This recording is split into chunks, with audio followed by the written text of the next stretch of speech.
Hey, you. Yeah, I know exactly who you are. You're that guy that's going to try and flame me for wearing a Panther shirt despite the fact that they're 0-2.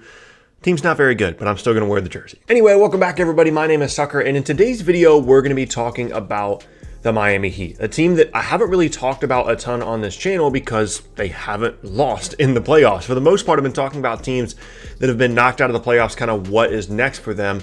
But in this video, I'm going to go backwards with the Miami Heat and talk about how they got to where they are and what has made this such a surprise team. It's not just that they're playing well in the bubble, but there are specific roster things, rotation things, coaching things that they have done to be the most dominant team in the bubble to this point and only lose 2 games in the postseason and be just a couple of games away from an incredibly surprising NBA Finals appearance. So that's what we're going to be talking about in today's video. But really quickly, before we get started, if you enjoy content like this, then consider subscribing. I upload basically every single day, and leaving a like rating is a great way to let me know that you're enjoying the content and helps out the video a ton on YouTube as well. With that said, let's go and get started. Okay, so I think that there are probably a lot of people out there that are wondering how the Miami Heat are suddenly this good. This is a team that was in the middle of the Eastern Conference playoff picture. They weren't on pace for more than 50 wins in a regular season where you're playing 82 games. And they were just kind of there. You know, they were a nice team. They've been this in the past. And it's just that they are what they are, right? They're going to make the second round and probably lose from there.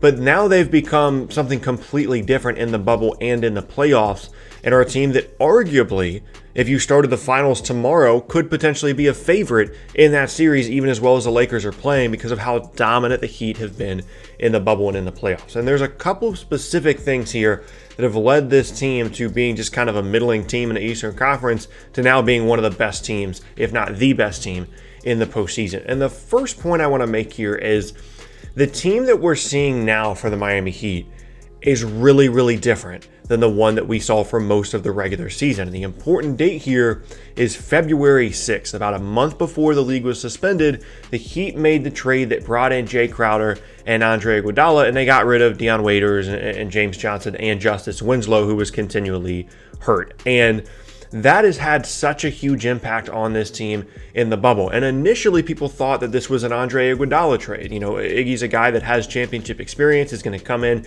and provide a lot of things defensively for this team. And honestly, Iggy hasn't really done that much for them on the floor, at least. I'm sure off the court, especially as they get deeper into the postseason and nobody really has finals experience except for Iguodala, that's going to come into play a little bit more.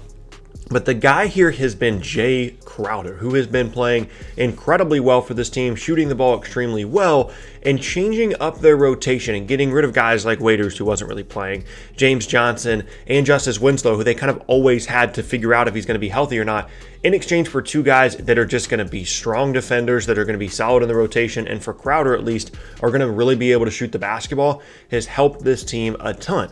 And we really didn't get a chance to see this team the way it's currently constructed for very long before the league was suspended on March 11th. It's only about a 4.5 week window in which we actually got to see this Heat roster the way it's currently constructed in the postseason.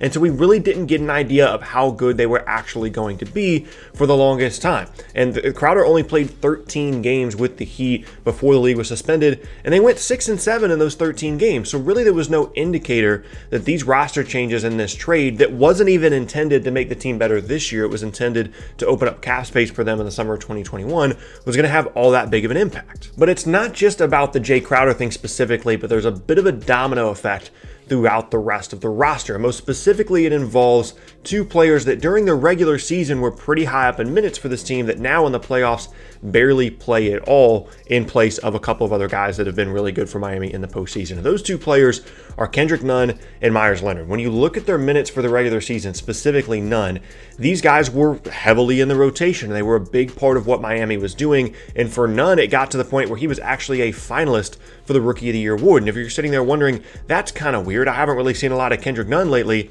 it's because him nor Leonard are really playing it all in the postseason. They have almost completely dropped out of the rotation, and the biggest beneficiaries of that are Crowder, as I mentioned, and Tyler Hero as well, who's now 4th on the team in minutes in the postseason, and flipping around those 2 guys and pretty much completely changing their rotation from what they showed for most of the regular season. Again, a regular season that from a statistical and from a winning standpoint really wasn't all that impressive. Those changes have allowed this team to do a couple of different things. One, as I said, Crowder being such a versatile player on the offensive and defensive end of the floor, where he can shoot, he can defend, allows you to do some other things. Outside of that, that you have that one solid piece that can play with really anybody as long as he's shooting the ball well. But it also allowed them to kind of unleash another part of this team in the postseason, and that's Goran Dragic. Kendrick Nunn was starting for this team for a lot of the year, and they were bringing Dragic off the bench.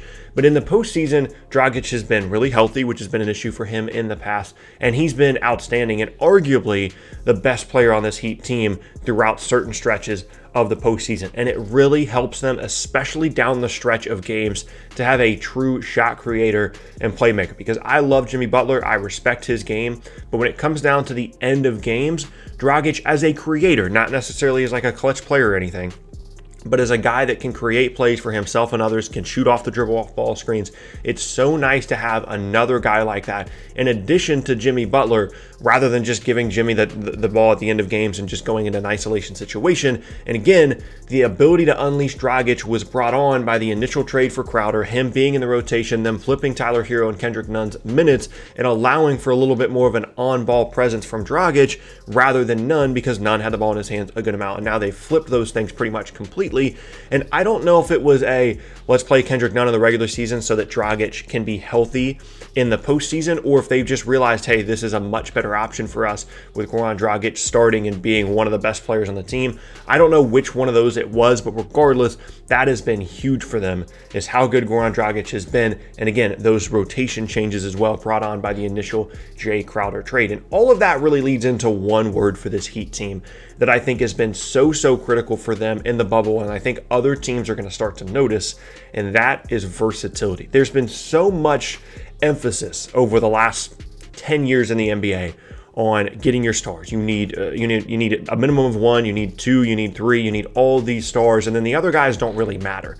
And for the Celtics, for one thing, but also for the Heat and the Nuggets to a certain extent as well, we're starting to see a little bit more of a change back towards having the talent on your roster spread out a little bit more, having that depth and having that versatility, and not relying so much on 2 or 3 guys to do everything for your team. Because when you look at this Heat roster, they've got 3 guys that are legitimately all-star caliber players. Whether they do or don't make the all-star team in a given year is irrelevant, but they're all-star caliber players in Goran Dragic, Bam Adebayo, and Jimmy Butler. But they also have other guys throughout the rotation, that do really good things for them. Tyler Hero, Jay Crowder, Duncan Robinson, who's developed into one of the best shooters in the league and is like 6'7", by the way. So it's not like you've got JJ Redick running around out there. Duncan Robinson can do some other things other than just shoot threes. And that level of versatility is something that I think other teams are going away from, that they might start to go back a little bit more towards as a result of this run by the Miami Heat in the postseason. The fact that they can do so many different things offensively and defensively, when you see them go into multiple different kinds of zones, when they run man, the ball movement is there because they're not just running ball screens every single time down the floor, because they're not relying on 1 or 2 guys to create everything. And it's this interesting little, juxtaposition between them and a lot of other teams in the postseason, and a lot of other teams in the postseason that are now at home, no longer in the playoffs, while the Heat and the Celtics, and again, to a certain extent, the Nuggets, are still there with rosters that are built out more than just, here's my 1 or 2 guys, but we've got other guys. We've got Gary Harris. We've got, Jaylen Brown, who I wouldn't consider a star, but is a really good player. They've got Gordon Hayward. They've got Daniel Tice. The Heat have Bam Adebayo, who, again, is a star-ish type player, but is more of a complementary type star. They are building rosters rather than putting stars on a roster and kind of figuring it out later. And I think that's such a significant piece of this team that I think that we undervalued going all the way back to the Crowder trade, then how that changed the rotation, how Goran Dragic has now become, kind of their lead offensive playmaker late in games, and the versatility that this roster has. All of those things have led into the Heat being what they are in the postseason. And I really hope that when this run is over, whenever it's over for the Heat, whether it's the conference finals or the finals, they end up winning the title. I hope that people respect and give the correct amount of credit to this Heat team for what they're doing, and they don't just blame it on the bubble, right? Like there are certainly circumstances that help or hurt certain teams based off the bubble, but that's just what every team is dealing with right now. And quite frankly, you go on the basketball court and you have to play better basketball than the other team. I don't care if it's home or away. I don't care if it's a neutral site. I don't care if you're staying in a bubble environment. You're not to regular playoffs. You're playing against another team and you got to score more than the other team. And that's all it comes down to. And the Heat have been arguably the best team in the bubble to this point. I think there's an argument to be made there, but when you're looking at their postseason record, their bubble record, everything, they have been one of the best teams. That I just kind of wanted to go through in this video how exactly they got there, because it has been such a surprising result for the Miami Heat to be now potentially an NBA Finals team, which would have been a crazy statement to make just a couple of months ago. But yeah, there you have it. That is going to be the end of today's video, and I thank you all very much for watching. Once again, my name is Tucker. If you missed any of my previous videos, then be sure to check out the boxes on screen. Thanks again, and I'll see you all next time.